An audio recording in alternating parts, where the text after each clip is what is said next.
Usa ka pagtuo, usa ka tingog, usa ka katawhan.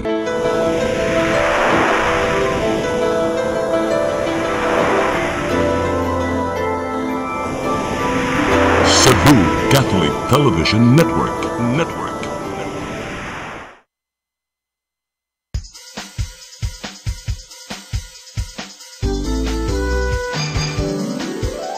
Hello Cebu, maayong buntag. Yaksunta ang kahayag nga nagsugid sa matuod, nadagan sa panghitabo. Hello Cebu, maayong buntag Pinoy.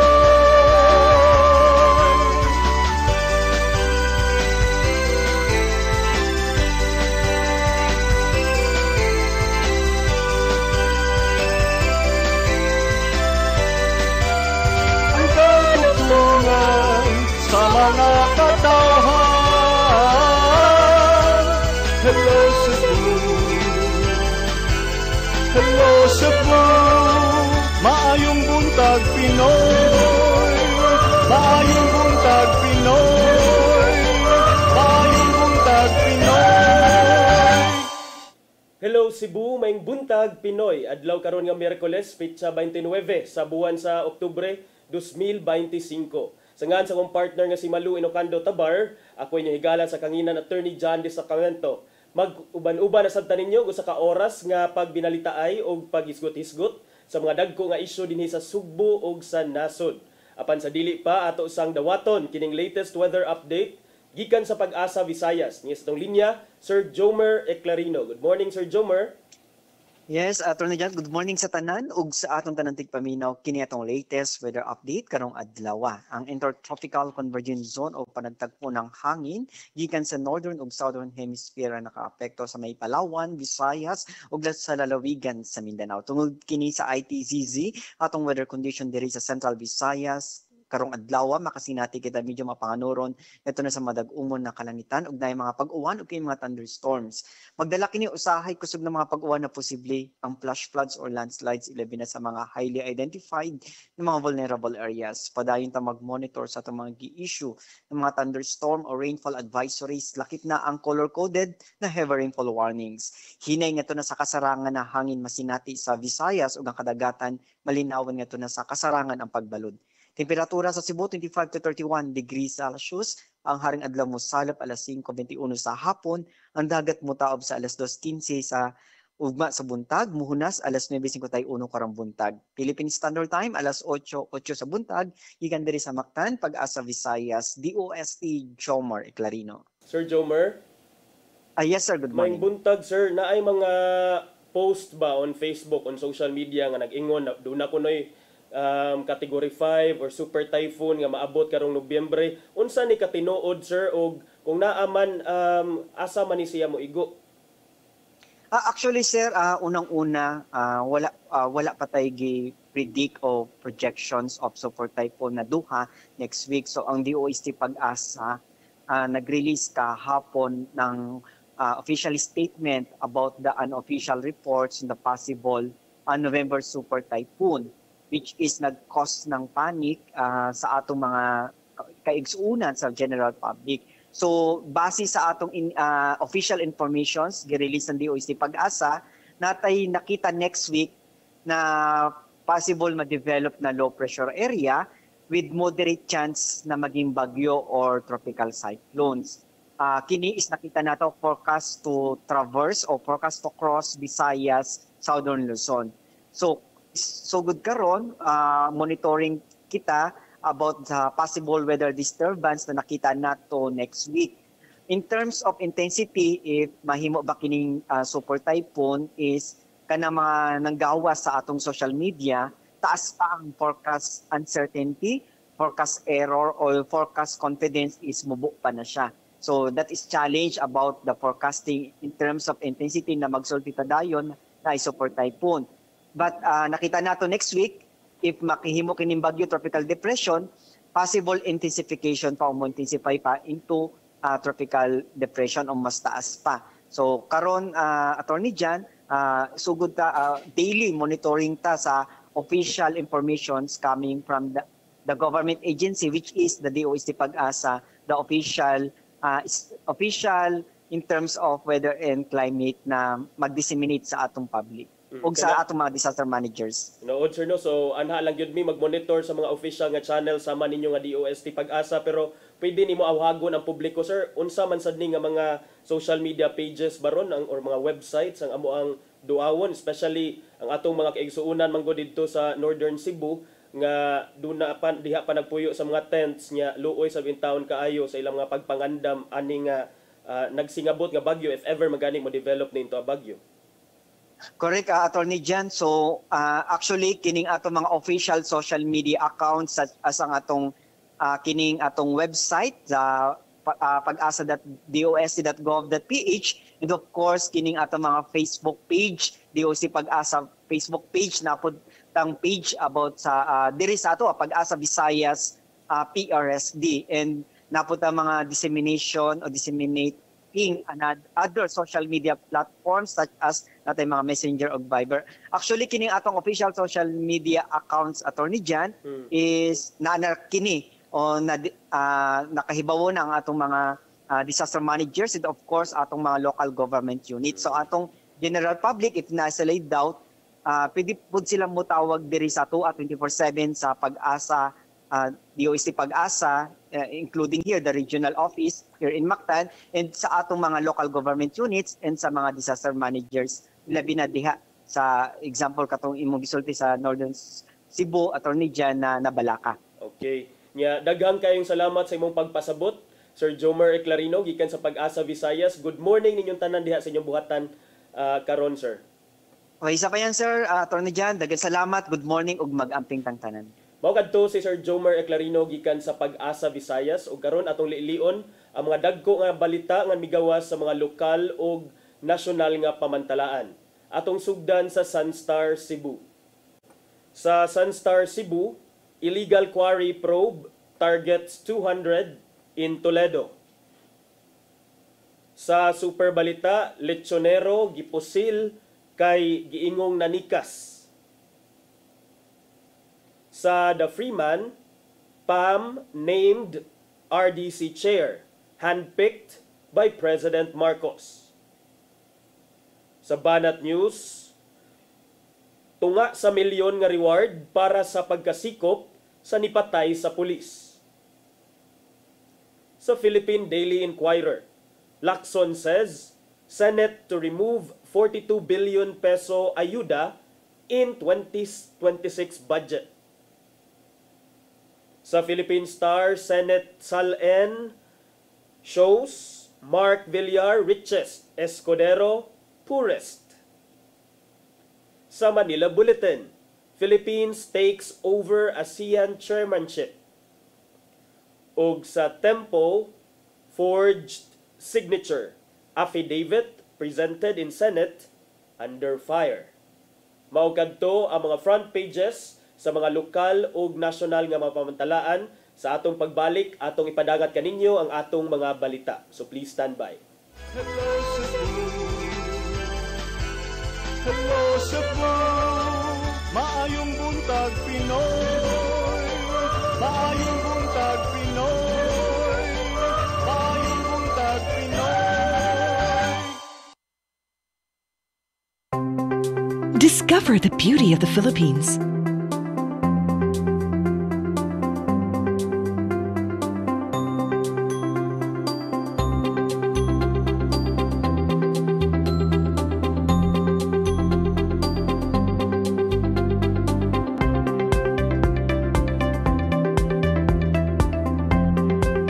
With Philippine Airlines, the country's flag carrier.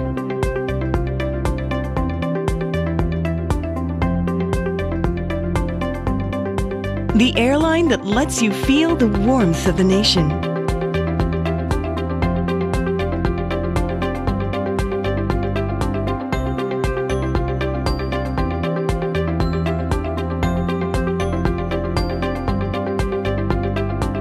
Mabuhay!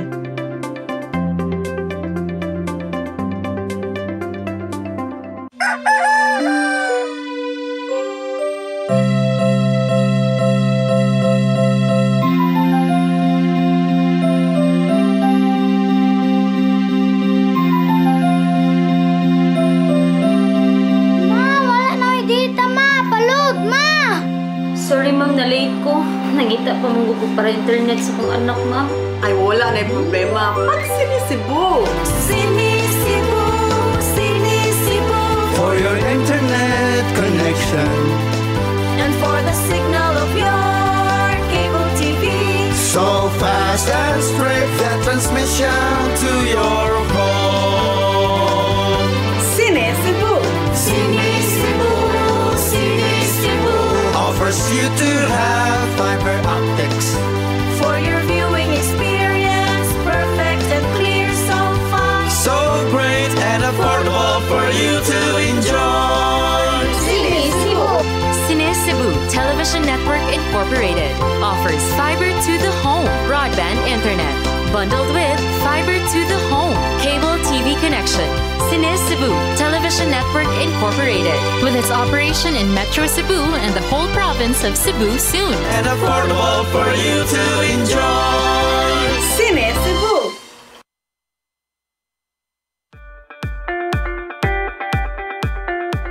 Congratulations! Nunito Tatay Dodong A. Lamchua, awarded as Cable TV Maverick, Father of Cable TV in the Philippines, given by Philippine Cable and Telecommunications Association Incorporated, PCTA, from Phil Products Group of Companies.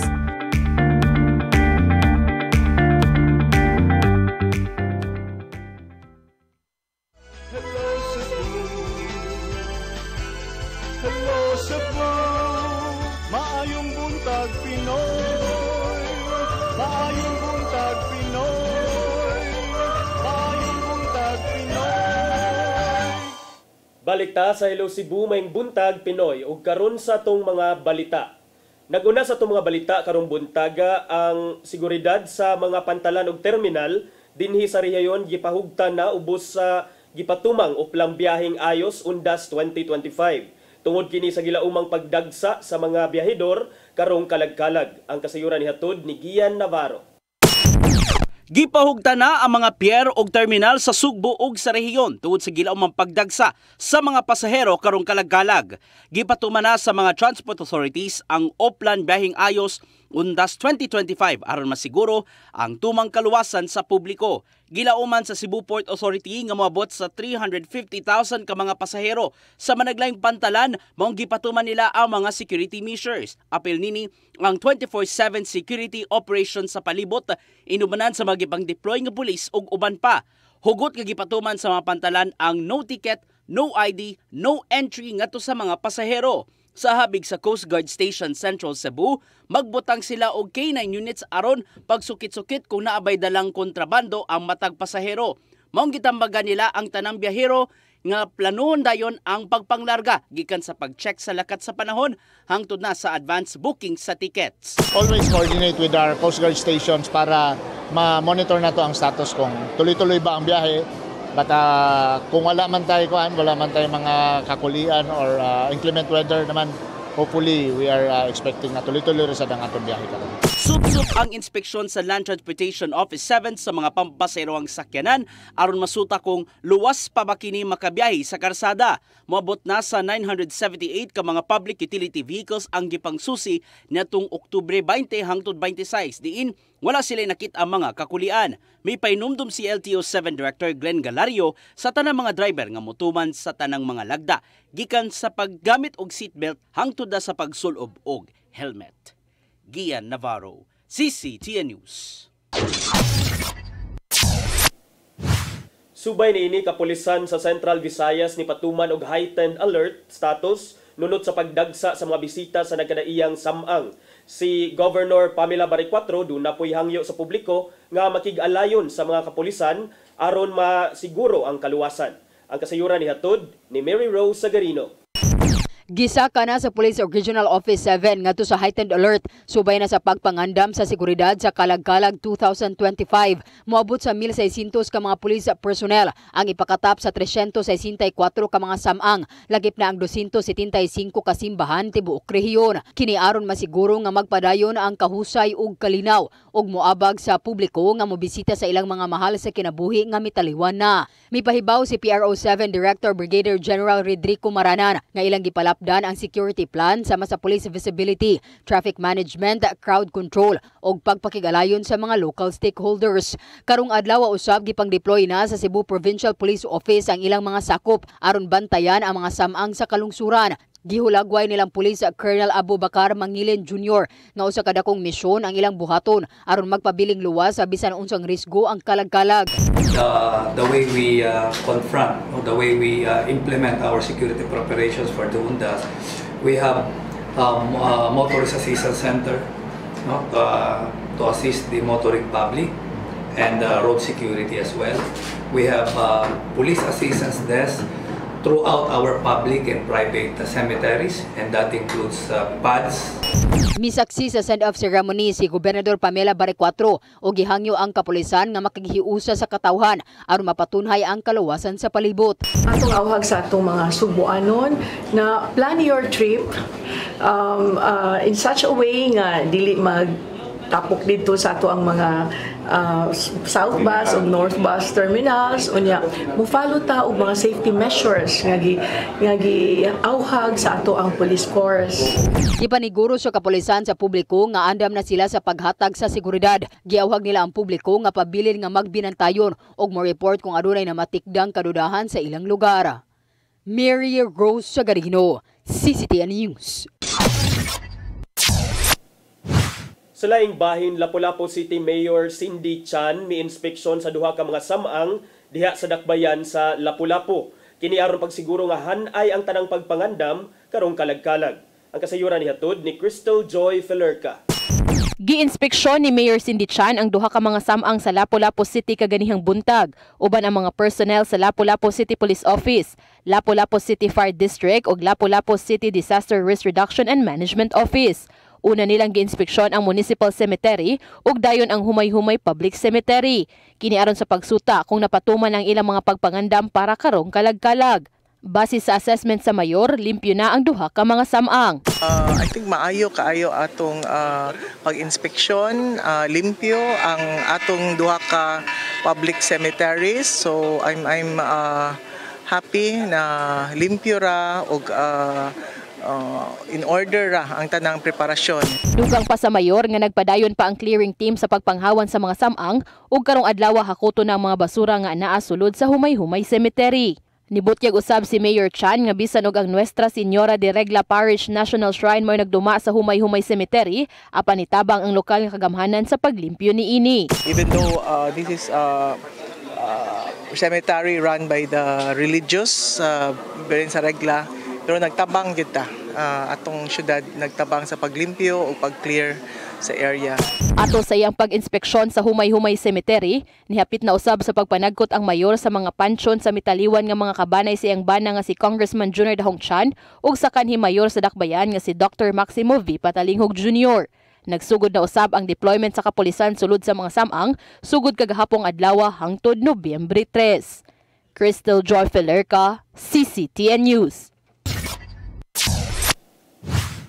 Sa laing balita, Department of Education 7 mipasalig nga temporaryo lang ang modular learning sa mga tinunan sa Northern Cebu. Nakigalayon sila sa mga LGU aron mapadali ang katukuran sa mga classrooms nga nangaguba human sa linog. Ang kasayuran nihatod ni Gian Navarro. May pasalig ang Department of Education 7 nga dili ra magdugay ang gipatumang modular learning ngadto sa mga tinunan sa Northern Cebu. Sukad sa pagtayog sa magnitude 6.9 nga linog, nagpabiling suspendido ang face-to-face classes sa mga tunghaan human giigo sa linog. Sa gihatag nilang datos, ana sa 986 ka mga classrooms ang adunay dakong pagguba ug 753 usab ang totally damaged gikan sa amihan ng sugbo. Maong nakigalayon ang DepEd 7 sa local government units alang sa paghawan sa mga nangagubang classrooms, dungan usab sa katukuran sa iyang temporary learning spaces. Actually, we closely coordinated with the local government units, the provincial government and the municipalities and cities. Now for the provincial government, we even we even submitted a communication to the Secretary that the temporary learning spaces designed by the province will be accepted, approved sa kwan because namin ito design para sa temporary learning space. Aron di maapektuhan ang kalidad sa edukasyon bisan sa gipatumang modular learning, gihimo usab sa DepEd na pipila ka mga lakang sama na lang sa Edukahon Teaching and Learning Kits nga magamit sa mga magtutudlo og tinun-an. Hinuon pa dayon ng monitoring sa mga estudyante dungan sa subsub nga pagsubay sa rehabilitation efforts sa gobyerno human sa linog. To ensure that learning shall continue, so now we have strategize similar to what we did during the pandemic.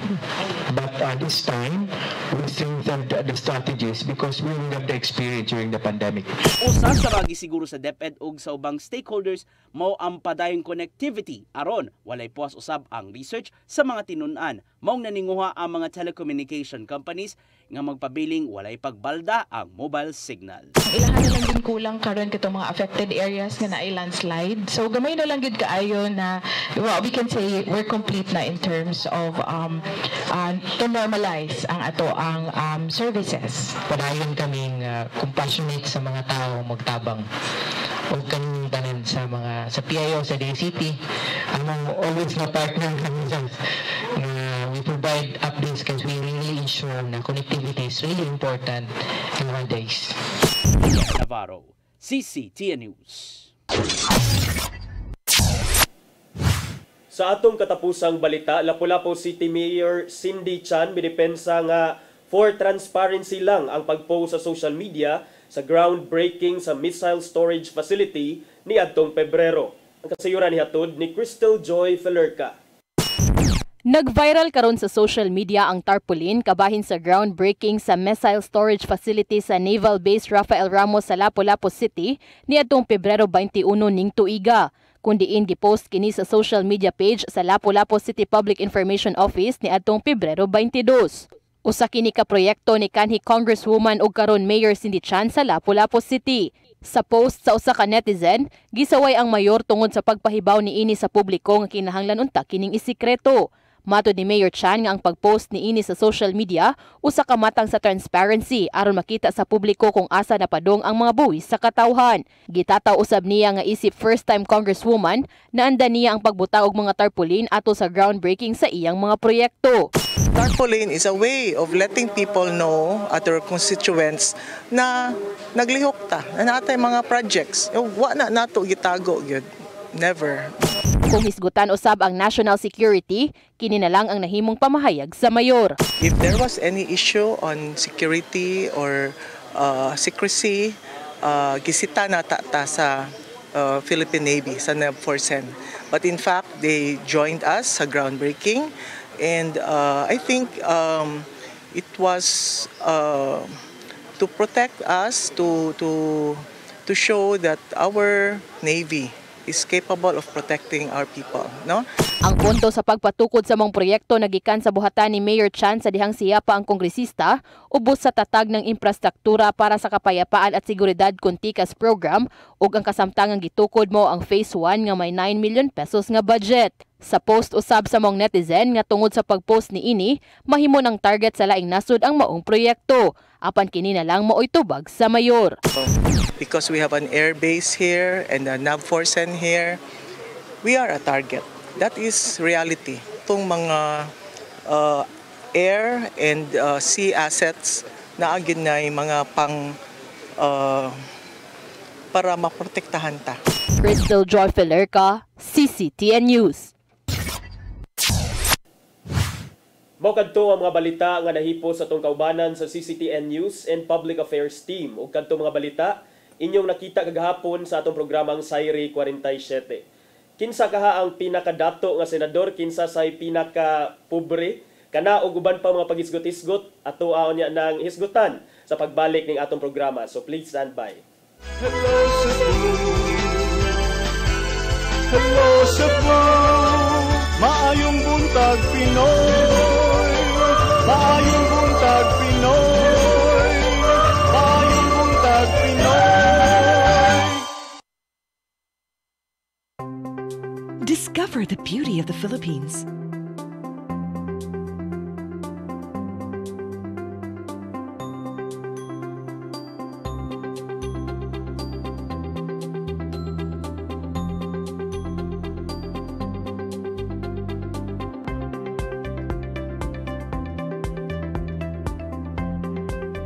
with Philippine Airlines, the country's flag carrier.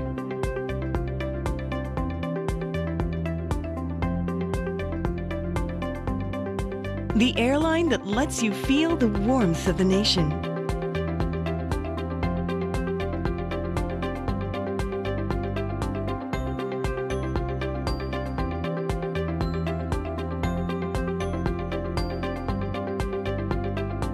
Mabuhay!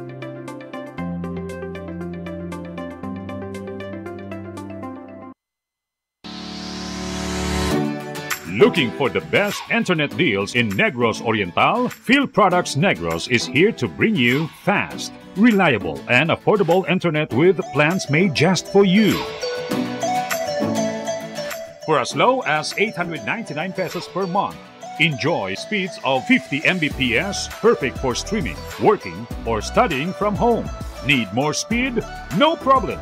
Get 100 Mbps for just 1,199 pesos. 150 Mbps for only 1,499 pesos, or our fastest plan, 400 Mbps for just 2,399 pesos per month. Plus, you can add over 100 cable TV channels to your internet plan for just an additional 100 pesos per month. That's entertainment and lightning fast internet all in one. Enjoy no installation fees and start today with a 1,000 peso customer deposit. Call us now or visit our website to sign up with the Field Products Negros. You get internet that's affordable, reliable, and local. Field Products Negros, bringing you closer, faster. Call us at 0917-631-5240 or visit our website www.fieldproductsnegros.net or our Facebook page, Field Products Dumaguete. Subscribe now. Hello Cebu, hello Cebu, maayong buntag Pinoy, maayong buntag Pinoy, maayong buntag Pinoy. Balik ta sa Hello Cebu maing buntag Pinoy ug karon sa atong mga pagisgot-hisgot mga higala. So ubay-ubay na nga mga senador ang mi-issue miluwat sa ilahang statement of assets, liabilities and net worth over the past few days. Humani sa grabe nga expectations sab gikan sa publiko kay tungod na giniining ongoing nga pag-imbestigar sa korupsyon dinha sa ato ang gobyerno. So among the senators mga higala nga ni file or mi pakita sa ilang salen kay for the last time kani mga salens manggod sa mga senador o guban pa mga elective officials medyo dili sad under the wraps pero medyo lisod pag-access ani tungod kay ang ombudsman gi-regulate man ni nagkinahanglan magud og consent sa tag-iya sa maong mga affidavit before kahatagan sa ombudsman. So karon nga gilibkas na ni Ombudsman ni Sus Crispin Rimulya ang maong mga regulations kay siya naman ang bag-o nga mihulip kang Ombudsman Samuel Martires. So karon daghan ng mga naka-access ani nga mga dokumento, mga salen sa mga senador. Ang ubang mga senador sad, ang ubang mga politiko nato, ubang mga government officials sila na mismo proactive nga nipakita sa ilahang mga salens diha sa social media no.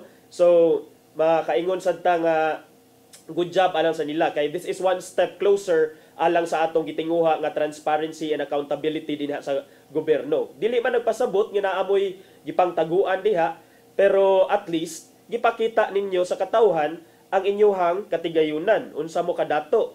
Sa tanang mga senador so far nga mi-file sa ilang salen si Senator Mark Villar maoy migawas mitumaw nga pinakadato nga senador karon nga 20th Congress ang iyang net worth. When we say net worth mga higala, mao ni ang value ikaw man imong minus sa imong mga utang sa imong mga assets. Ang mahabilin ana mo na gitawag og net worth. Mo na gitawag og statement of assets, liabilities and net worth. So ang net worth ni Senator Mark Villar kay 1.2 billion pesos. Samtang pwede na to ipakita sir dito sa nag-una sir. Kay akong basahon ang mga figures, ang exact figures. Katong nag-una pa, sir. Okay, so nag-una pa katong sang Senator Mark Villar. Oh, kini. Ay, wait. Oh, so, medyo nawa pa si... oh, ato na hisgutan later, pero dire, 1.2 billion ang net worth ni Senator Mark Villar. Si Senator Francis Cheese Escudero, morag maumay pinaka-pobre, quote-unquote, pinaka-pobre nga senador mga higala. Kaya ang iyahang net worth kay 18.8 million pesos raman. 18.8 million pesos ang net worth ni Senator Cheese Escudero. Senador Mark Villar, 1.2 billion pesos. Silang Villar ug Escudero maoy duha sa mga 14 ka mga senador nga mianunsyo na sa ilang mga salen ngaong dunapay upat ka mga senador nga wa pa naka-disclose sa ilahang mga salen or sa ilahang katigayunan, kabtangan. So, kay bawo naman ta mga higala nga kanisi atong basahon, Senador Mark Villar, 1,201,337,817 pesos ang net worth.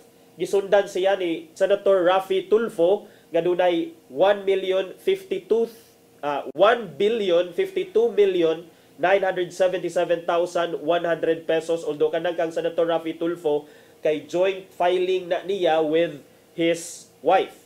Si Senator Erwin Tulfo sa iyang bahin dunay almost half a billion siya, 497,003,425 pesos and 13 cents. Si Senator Mig Subiri ang ikaupat, diin duna siya 431,779,401.92 pesos. Si Senator Camille Villar, number 5, 362,073,052 pesos. Si Senator Ping Lacson, number 6, 244,940,509 and 60 centavos. Gisundan siya ni Robin Padilla nga dunay 244,042,908.57. Ato adyo ning basahon down to the last centavo mga higala. Umani Senator Robin, Senator Jinggoy Estrada, 221,218,595 pesos and 15 cents. Senator Lito Lapid, 202,036,375 pesos and 68 centavos. Umaniya si Senate President Tito Soto nga dunay net worth nga 188,868,123 pesos and 40 centavos. Senator J.V. Ejercito, 137,073,459 pesos and 63 centavos. Ya, Senator Pia Cayetano dunay 128,294,965 pesos and 75 centavos. Ambot gondo. Okay. Si Senator Win Gatchalian sa iyang bahin dunay mga 89.5 million nga net worth. Gisundan siya ni Senator Bam Aquino nga dunay 86.5 million. Senator Loren Legarda nga dunay 79.2 million. Senator Joel Villanueva nga kauban ni Senator Jinggoy Estrada maoy gitumbok nga nakaresib og mga kickback didto sa mga proyekto sa flood control projects kuno sa Bulacan, duna ni 49.5 million nga net worth si Senator Joel Villanueva. Si Senator Kiko Pangilinan, 26.7 million. Senator Risa Ontiveros, 19.9 million. Senator Cheese Escudero, 18.8 million. So ato pang gipaabot, ambot unsay nakadugay, unsay nakalangan aning pag-file or pagpakita sila mga salen mga higala, but for sure murag mga pressure na unya ni sila kay ilahang mga colleagues in the Senate nakapakita naman.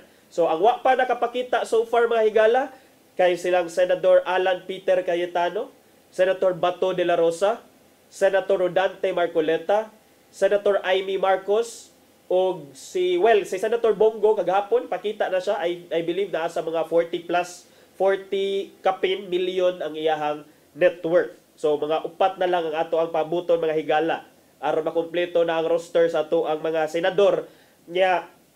Like I said, dili man siya indication nga nangurap ka diha bisag bilyonaryo ka o tan-awan ni mga Villar O kagabi grabe kaayo ang mga comments, daghan man kay mga haha og angry reactions kagabi sa post nga ang net worth ni Mark Villar kuno kay 1.2 billion nya. Daghan mang mga gibutang dito sa comments nga uy 5 years sa bada sa nahimong DPWH secretary nya. Daghan say nakabantay nga amidst all these controversies, anomalies, kining mga scandal sa flood control, medyo wala man kay tay nadunggan nga word from Senator Mark Villar. So the people observed that, the people know about that. And so ang imong disposition sa Senado amid aning mga kontrobersiya sa flood control, posible nga musumbalik sa imuha, especially kung doon na nasagkay, especially if ikaw gikan ka na nga ahensya sa gobyerno nga kahibaw naman sadta nga for the longest time dunay mga balita, dunay mga hugon-hugon, dunay mga chismis, whether tinuod or di, basta naay mga aso nga migawas kay kanang DPWH kay usa sa mga corrupt nga ahensya sa gobyerno.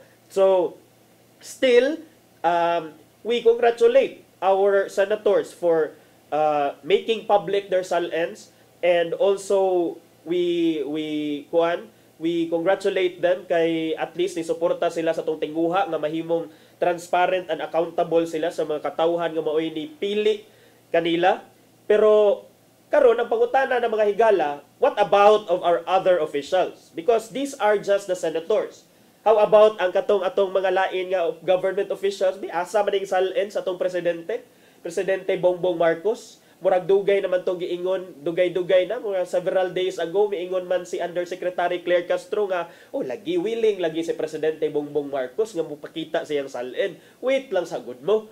So kanus man jud may mag-wait, no? Under a USEC Claire Castro kay medyo murag ganahan na sad mi makakita da.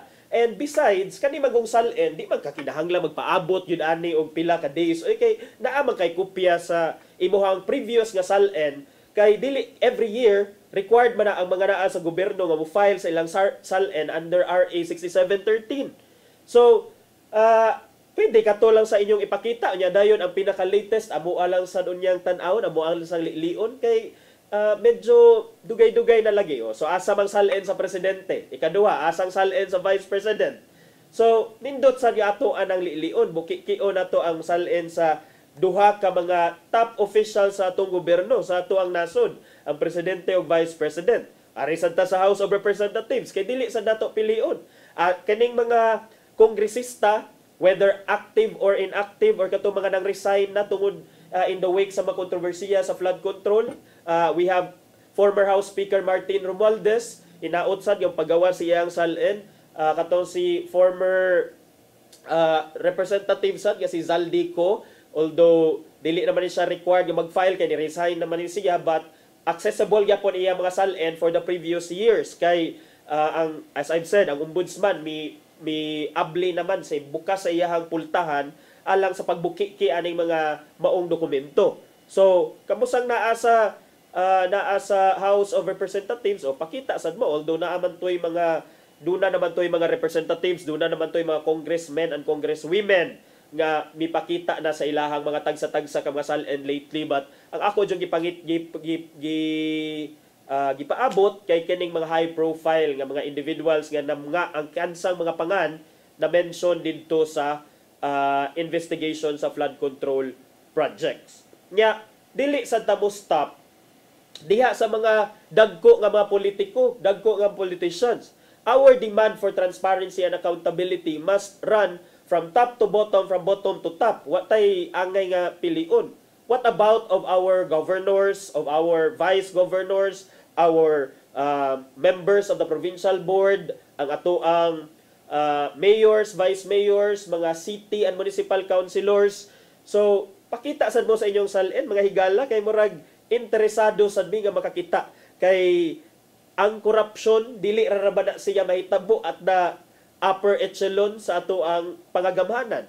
Ang korupsyon because ang pondo naaman sa pondo diri sa mga lokal nga mga kagamhanan, local government units, so dunay chance pod nga basin lang ang kanang pondo diha mabinuangan sa pipila nga dunay mga vested interests. So atong panawagan sa murag dili na lang sad siguro ta magpakuano, dili na lang sad ta magpaingon, di na ta magpasugo.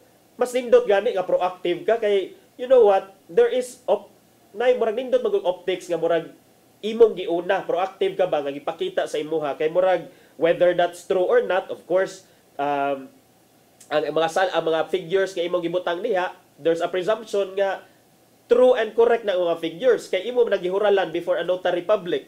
You swore to the veracity, to the accuracy of the entries found in your SALN because kining SALN is affidavit man ni.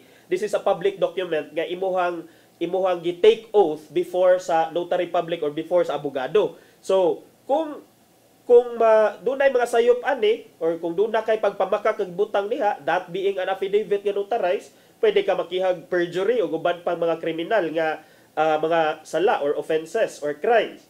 So, local government officers, hinaot unta to nga nakadungog mo na ako, nakakita mo aning atong programa karong buntag, palilias ang ekonomi sa inyong mga SALN kay murag interesado sad mi sa inyong mga SALN. Kay para gyud gikan sa pinakagamay padung sa pinakataas kay dunay semblance at least of accountability and transparency. And I'm just so happy nga kining SALN karon kay sayo na lang ni siya ma-access in the ombudsman. Actually, ako before ko nahimong abogado, ang akong background yun kay I was in the media for 11 years and parts among trabaho diya sa media is kining every time nga dunay mag-release og SALN kada tuig moadto jud mi sa ombudsman, mangayo mig kopya, magpa-photocopy ra mi didto. Ang amo rang bayran sa una is ang bayad sa pag-photocopy sa mga SALN. I recalled nga dunay gipangayo nga mga SALNs ang Philippine Center for Investigative Journalism, ang PCIJ, gisugo ko sa una, not gisugo pero in partnership with the PCIJ because PCIJ fellow man santa. So doon na ko yung mga SALN nga nakuha and it was easy as a breeze sa una kay magbayad ra jud ka sa balor sa pagpa-photocopy. Nya karon nahibong lang ko kay first ko nahibong ani kay when I was in law school, doon ako kaso nga nabasahan. Nakabasa ko dito kaso, I believe that was in 2022 nga ang dili naman kuno ma-access, gi-regulate naman kuno sa ombudsman ang pag-access aning mga SALN. Dunay kaso manggod, gi-question manggod to ang direktiba ni former ombudsman Samuel Martires before the Supreme Court kay gusto manggod si former ombudsman Martires nga mag-impose dili in anak kadali-dali mo hatag og SALN sa kinsa lang tong bisag kinsa lang nga mangayog kopya ni ini.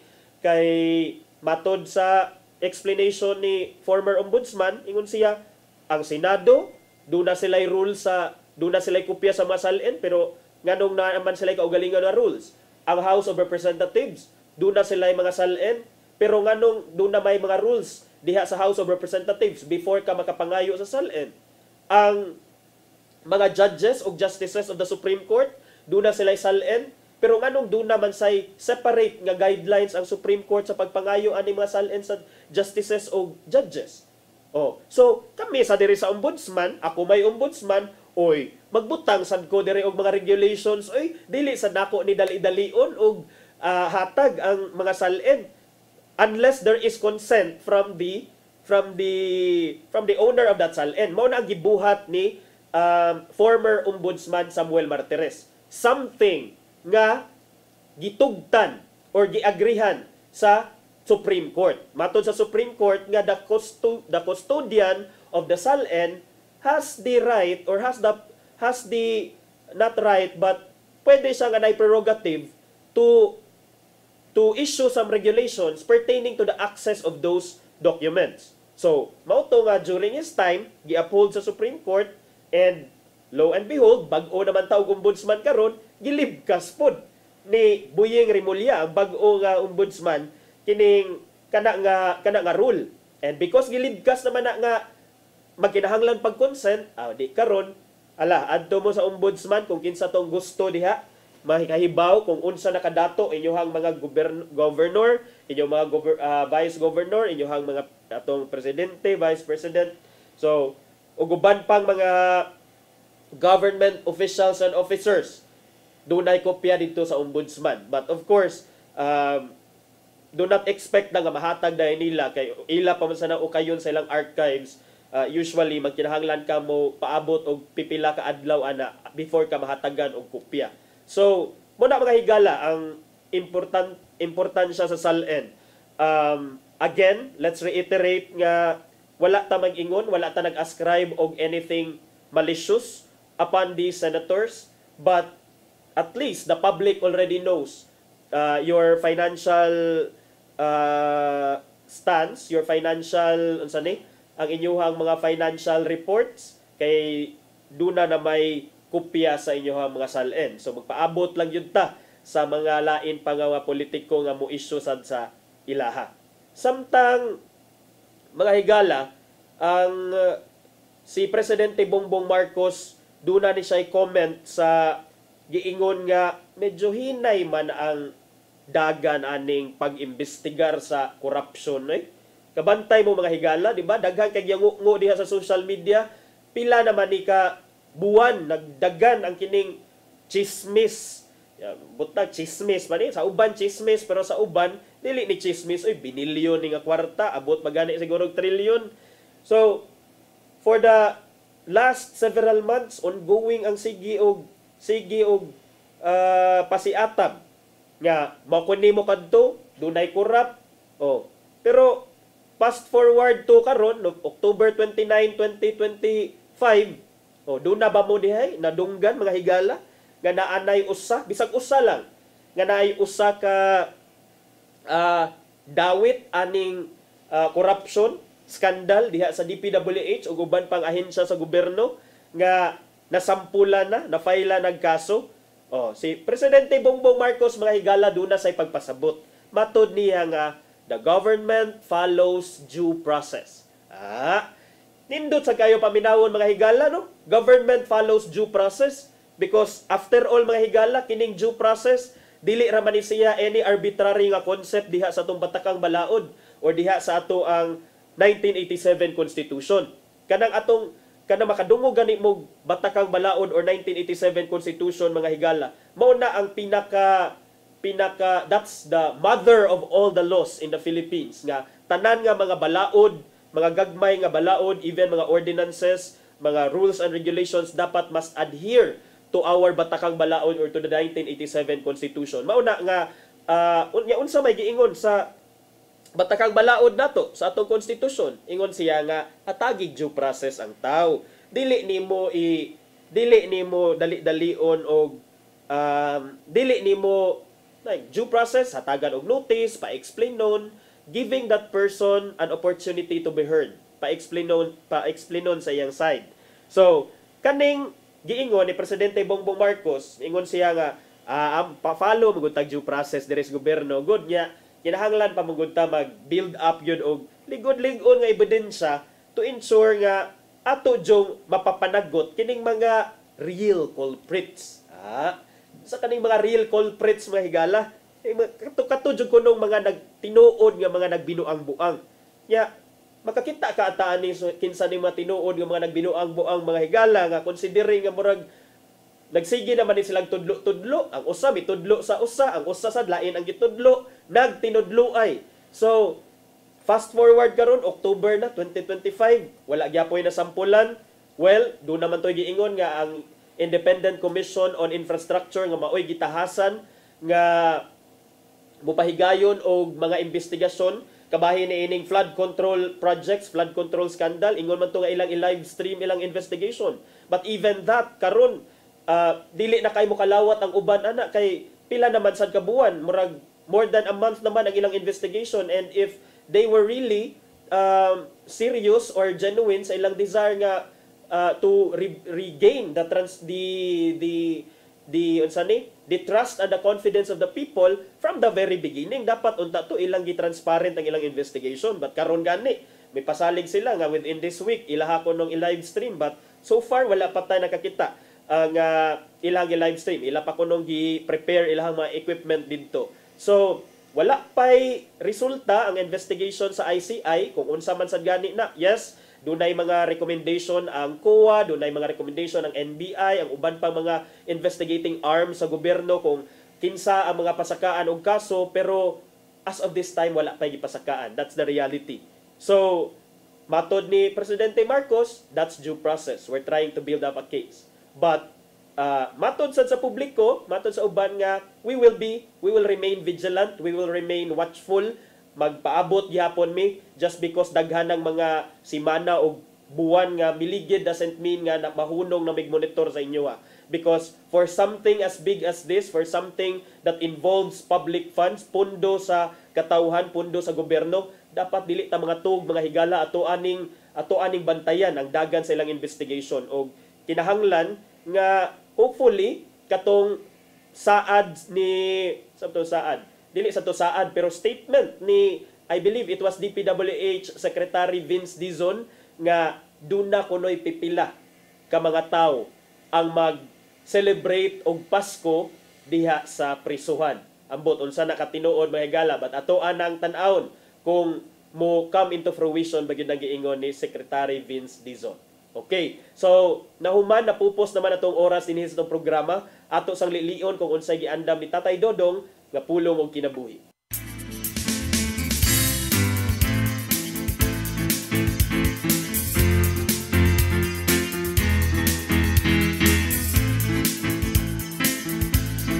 Ang pulong mo, ang diwat sa dalan ko.